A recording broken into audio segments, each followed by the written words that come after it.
मायावती की लखनऊ रैली, विपक्ष पर तीखा हमला। लखनऊ में काशीराम की पुण्यतिथि पर आयोजित बहुजन समाज पार्टी बीएसपी की रैली में मायावती ने समाजवादी पार्टी एसपी के पीडीए गठबंधन को झूठा करार दिया और इसे केवल वोट बैंक की राजनीति बताया। उन्होंने भारतीय जनता पार्टी, बीजेपी और कांग्रेस पर भी निशाना साधते हुए आरोप लगाया कि ये दल संविधान के प्रति अपनी प्रतिबद्धता को केवल दिखावा बना रहे हैं। मायावती ने पार्टी की नीति और सामाजिक न्याय के लिए किए गए कार्यों को रेखांकित किया।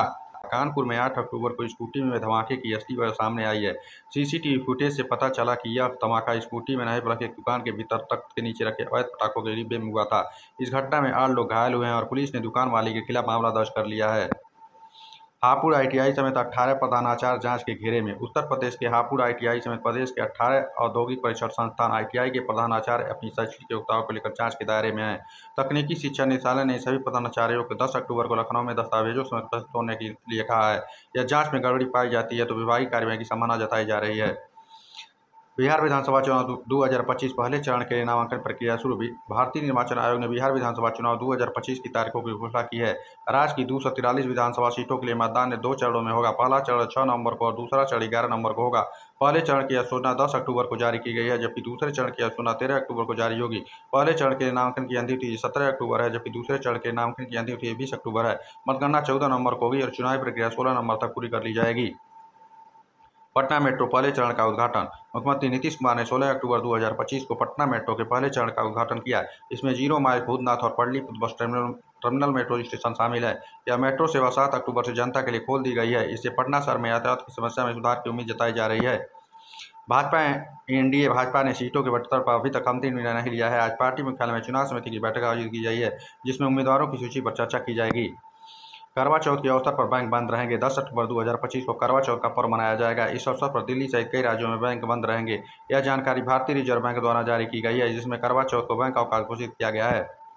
दिल्ली में महिला की हत्या, आरोपी गिरफ्तार। दिल्ली के दक्षिण क्षेत्र में एक महिला की चाकू से गोदकर हत्या कर दी गई। पुलिस ने आरोपी को गिरफ्तार कर लिया है और मामले की जाँच जारी है।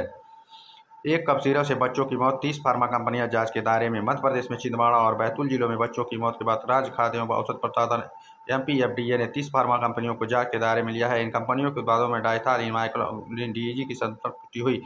एमपीएफडीए ने केंद्रीय औषधि मानक नियंत्रण संगठन सीडीएससीओ के संयुक्त निरीक्षण की मांग की है और सभी मौखिक दवा उत्पादों में डीईजी और पॉलीएथिलीन ग्लाइकोल पीईजी की जांच अनिवार्य करने का अनुरोध किया है। अब तक 1000 से अधिक बोतलें जब्त की गई हैं। संजय गांधी अस्पताल में 13 वर्षीय बच्चे की मौत, 2 घंटे की देरी से इलाज की रिपोर्ट। रीवा के संजय गांधी अस्पताल में 13 वर्षीय मनीष साहू की इलाज में कथित 2 घंटे की देरी के कारण मौत हो गई। परिवार का आरोप है कि उन्हें विभिन्न वार्डों में घुमाया गया, जिसमें इलाज से विलंब हुआ है। घटना राज्य के स्वास्थ्य घाटे पर सवाल उठाती है। मुख्यमंत्री मोहन यादव ने नागपुर में कप सिरप पीड़ित बच्चों से मुलाकात की। मुख्यमंत्री मोहन यादव ने नागपुर के एम्स में भर्ती बच्चों से मुलाकात की, जो कथित रूप से विषाक्त कप सिरप के सेवन से बीमार हुए थे। उन्होंने तमिलनाडु सरकार पर लापरवाही का आरोप लगाते हुए कहा कि वहां समय पर कार्रवाई और सैंपलिंग की जानी चाहिए थी। तेजस्वी यादव का बड़ा चुनावी मुद्दा। राष्ट्रीय जनता दल राजनीति के नेता और एनडीए गठबंधन के संयोजक तेजस्वी यादव ने बिहार विधानसभा चुनाव से पहले हर घर में सरकारी नौकरी देने का वादा किया। उन्होंने कहा कि सरकार बनने के 20 दिन के भीतर इस संबंध में कानून लाया जाएगा और 20 महीने में इसे लागू किया जाएगा।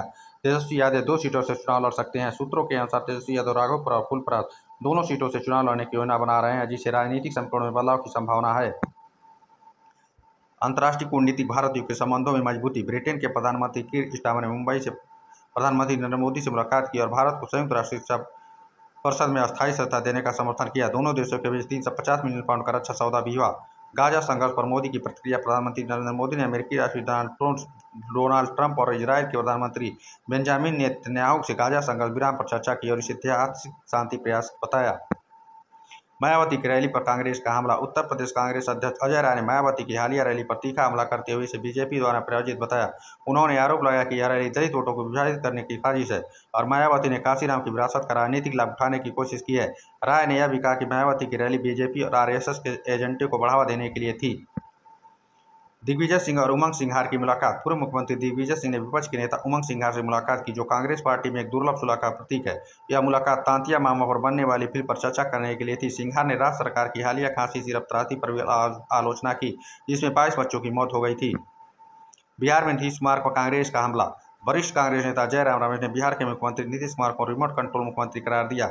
उन्होंने सवाल किया कि क्यों नीतीश कुमार या बीजेपी शासित केंद्र ने बिहार आरक्षण कानून को संविधान की 9वीं अनुसूची में शामिल नहीं किया। बिहार विधानसभा चुनाव उम्मीदवारों की चयन प्रक्रिया। बिहार विधानसभा चुनाव के बीजेपी के केंद्रीय चुनाव समिति रविवार को प्रधानमंत्री नरेंद्र मोदी की उपस्थिति में उम्मीदवारों के नामों पर चर्चा करेगी। इस बैठक में पार्टी के वरिष्ठ नेता शामिल होंगे और सोमवार को उम्मीदवारों की पहली सूची जारी होने की संभावना है। एनडीए के सभी दल संयुक्त रूप से उम्मीदवारों की घोषणा करेंगे। मणिपुर में नई सरकार की संभावना। मणिपुर में बीजेपी के 26 विधायक नई सरकार बनाने की दिशा में बैठक कर रहे हैं। पार्टी के वरिष्ठ नेता जेपी नड्डा से मुलाकात के बाद 20 नवंबर तक एक लोकप्रिय सरकार गठन की संभावना जताई जा रही है। मायावती पर अखिलेश यादव का पलटवार। बसपा प्रमुख मायावती ने हाल ही में समाजवादी पार्टी पर भाजपा से मिलीभगत का आरोप लगाया था। इस पर अखिलेश यादव ने प्रतिक्रिया व्यक्त करते हुए कहा कि मायावती की पार्टी भाजपा के साथ अंदरूनी साठगांठ कर रही है। उन्होंने कहा कि जब एसपी सरकार में थी तब काशीराम के स्मारकों का रखरखाव किया गया था, लेकिन भाजपा सरकार में इन स्मारकों की स्थिति खराब हो गई है। सूत्रों के अनुसार इन खबरों की कोई पुष्टि नहीं